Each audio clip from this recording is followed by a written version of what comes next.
Nous enclenchons les sujets de la journée, qui sont au nombre de 3. Après, il y aura l'édito de Mère Blanc. Et on va laisser le temps à tous ceux qui veulent s'exprimer de prendre la parole et de donner aussi leur avis. C'est ce qui est important. Et comme vous le savez, on profite des émissions pour faire aussi de la formation politique. Et donc, le premier sujet a pour titre Loi 16 et 17. Comme vous le savez, on est en train de vous lire un peu le livre politique de Robert Greene qui parle de beaucoup de détails importants et c'est un livre qui essaie de former quelqu'un politiquement et sur la vie elle-même parce que tout ce qui est retiré comme conclusion, vous pouvez l'appliquer dans divers domaines, dans diverses activités de la vie. Loi numéro 16. Faites-vous désirer. Cette loi conseille de créer un sentiment de désir chez les autres en vous rendant rare et en cultivant le mystère. Dans cette loi, on nous explique qu'une personne, même en dehors du champ politique, il faut créer la rareté pour créer de la valeur. On dit comme ça que toute chose qui est rare a forcément de la valeur. Et donc, il est conseillé à toute personne qui veut avoir l'estime des autres, il ne faut pas être dispersé partout. Il ne faut pas être celui-là même qui cherche à être partout pour être vu. Mais c'est plutôt le contraire qu'il faut faire. Il faut sélectionner les endroits où tu dois être. Et à partir du fait que les gens n'ont pas totalement toujours le temps de te voir, ça cultive un certain mystère. Et ça fait que les gens se disent, c'est un peu rare. Et tout ce qui est rare suscite quand même de l'interrogation. Et de cette rareté-là, on retient l'histoire de la reine Cléopâtre, qui, dans ses rapports, savait séduire des grands comme Jules César et Marc-Antoine. Mais ces derniers ont été captivés par la reine Cléopâtre, pas parce qu'elle était reine, pas parce qu'elle était puissante, mais parce qu'elle connaissait sa valeur et elle savait, à travers son absence, se rendre indispensable. Et c'est surtout ces aspects-là qui ont attiré des puissants de leur époque, comme Jules César ou même Marc-Antoine, à chercher à découvrir le mystère et ce qui se cachait dans la reine Cléopâtre. Et donc, l'expérience de la vie a montré que quand tu es toujours disponible, tu deviens quelque chose qui n'a plus de grande valeur. Mais quand tu sais comment utiliser ton absence, la valeur de ton absence crée du désir de vouloir ta présence. Vous savez, le fait que tu n'es pas là, ça fait que les gens ont envie que tu sois là. Mais ce n'est pas seulement la présence physique, c'est aussi la manière même de se comporter, la manière même de se vendre, si je peux dire. Au-delà de la présence physique, il ne faut pas donner trop de détails sur soi-même. Plus vous parlez, plus vous vous exposez et plus les gens en savent assez.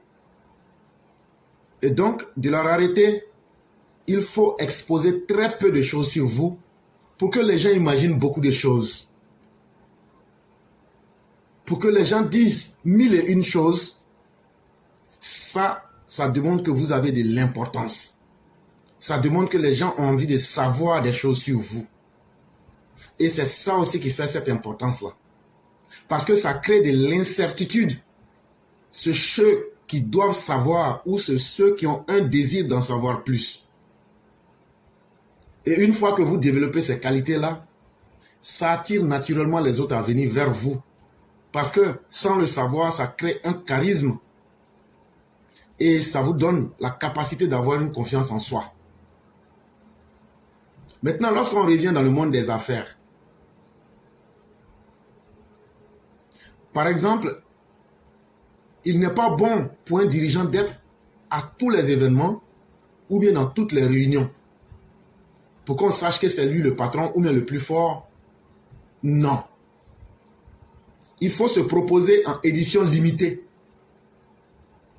pour que ceux qui veulent en savoir plus sur toi puissent se dire, il n'est pas facile de le rencontrer. C'est quelqu'un qu'on ne rencontre pas tous les jours. Mais quand ta présence devient submergente, quand ta présence devient quelque chose de trop prosaïque, quelque chose de... ça arrive tous les jours, en ce moment donc vous occupez un espace, mais votre présence ne sert plus à rien. Mais quand vous savez libérer l'espace pour que votre absence soit perçue et qu'elle soit désirée, ça vous donne de la valeur. Et dans ce style-là, il y avait quelqu'un, un personnage principal qu'on appelait Jay Gatsby, qui alimentait toutes les rumeurs. Tout ce que tout le monde savait sur lui, c'était qu'on l'appelait The Great Gatsby. Mais, effectivement, la merde au travail nous dit ici. Ok. Et donc, c'est ce qu'on savait sur The Great Gatsby. Tout le monde savait qu'il était influent, qu'il donnait des grandes fêtes, mais tout le monde se demandait, malgré ces innombrables et somptueuses fêtes qu'il donnait, il apparaissait rarement. Et qu'est-ce qu'on a constaté? C'est le fait de ne pas être présent là qui rendait même les fêtes somptueuses, parce qu'on ne savait jamais à quelle fête il va participer. Et lorsque, contre toute attente, il apparaissait, tout le monde était surpris. Waouh, voici le Jay Gatsby, voici le Jay Gatsby. Et donc, qu'est-ce que ça alimentait?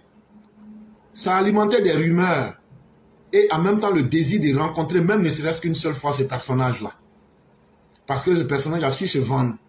Une marchandise qui est mise à tout bout de champ n'a plus de valeur. Et c'est la même chose pour Steve Jobs. Tout le monde connaît Steve Jobs, tout le monde sait ce qu'il fait. Mais Steve Jobs apparaissait très rarement en public. Et Steve Jobs savait quand apparaître. Quand il devrait lancer un produit, c'était les rares moments où vous le voyez venir lancer le nouveau produit. Et donc, en plus du produit, il avait su comment utiliser son absence pour en faire une arme, pour susciter les rumeurs, pour susciter les désirs. Et donc, ça fait que une fois que tu es rare, tout ce que tu dis, les gens prennent tout au sérieux. Et les gens se disent, ça n'arrive pas tous les jours. Donc même ta parole vaut de l'or.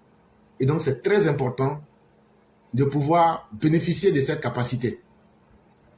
De savoir se faire désirer, c'est une stratégie puissante pour augmenter votre influence.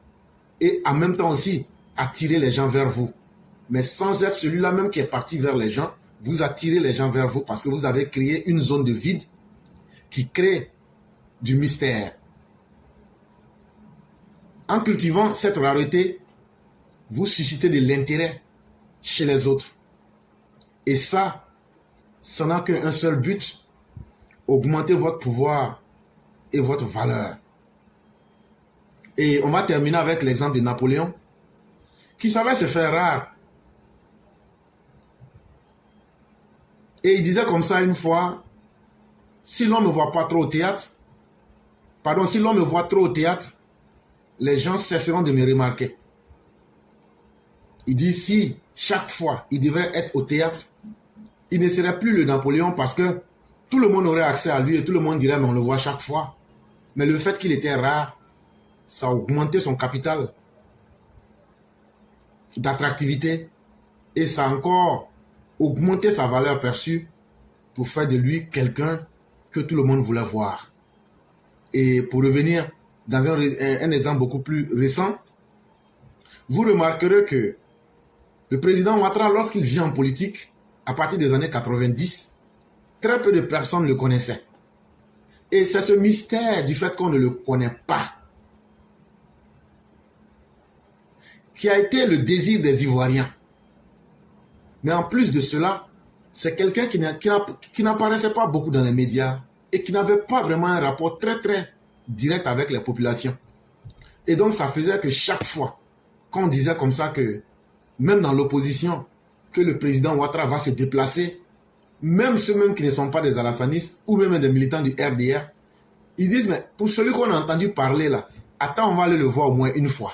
Parce que ce n'est pas tous les jours qu'on peut le voir. Et donc, quand les gens savent utiliser ce pouvoir-là, ils en font une arme pour devenir plus puissants et pour attirer beaucoup plus la masse à leur avantage.